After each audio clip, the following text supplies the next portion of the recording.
Hello and welcome to News at Noon. I'm Aftab Borka. Michigan's right-to-work law is being challenged in a court. Reporter Charlie Crum has more on that, and also there's some good news for Michigan's economy. Charlie? Well, an Ingham County judge heard arguments this morning about Michigan's controversial right-to-work law. Those seeking to have the law struck down say people were locked out of the Capitol for hours while the law was debated last December, violating other laws requiring government transparency. In other news, there's actually good news for Michigan. Bond rating agency Fitch has boosted the state's credit rating from to AA from AA-, and Standard & Poor's has upgraded the state's credit outlook to positive, following a move by Moody's last week to do the same. Also in Lansing, Republican lawmakers are pushing legislation that would ban local governments from requiring employers to provide paid sick leave.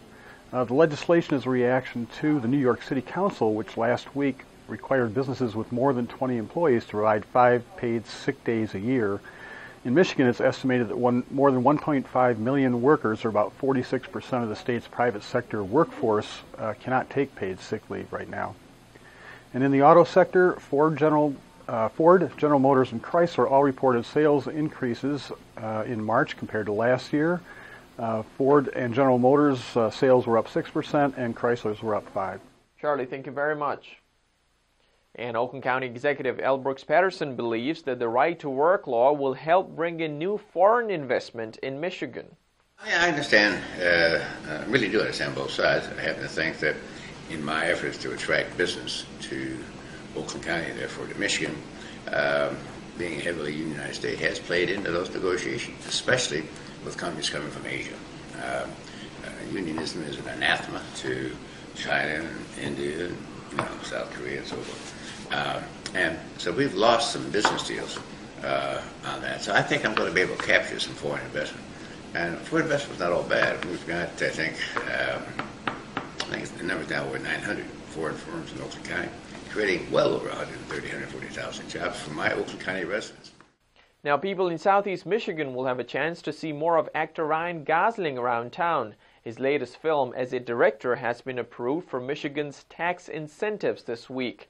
Elena Green from Clarkston Junior High School is our reporter for a day and has more information on that story. Elena, take it away.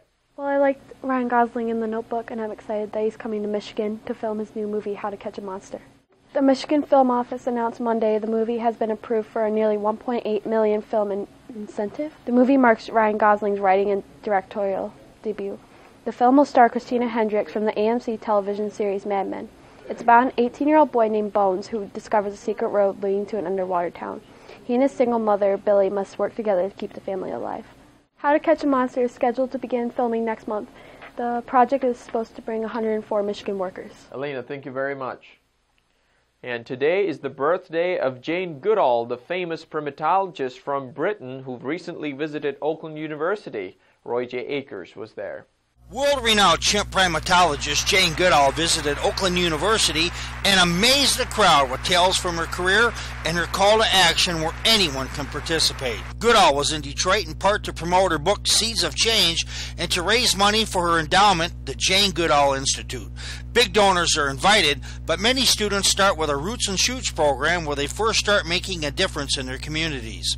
Goodall travels over 300 days per year to bring her message about conservation and making a change. Once we're prepared to admit that after all we're not the only beings with personalities, minds, and above all feelings, and then we start to think about ways we use and abuse so many other sentient, sapient creatures on this planet, it really gives cause for deep shame, at least for me.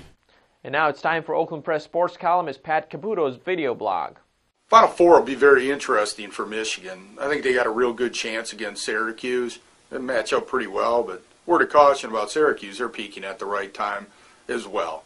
And look, it's pretty obvious what the key is. Can Michigan hit their outside shots against the 2-3 zone?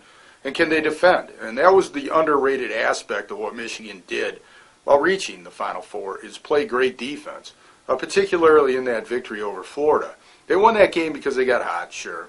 But they also won that game because they stopped Florida. When they got the big lead, Florida could not mount a comeback.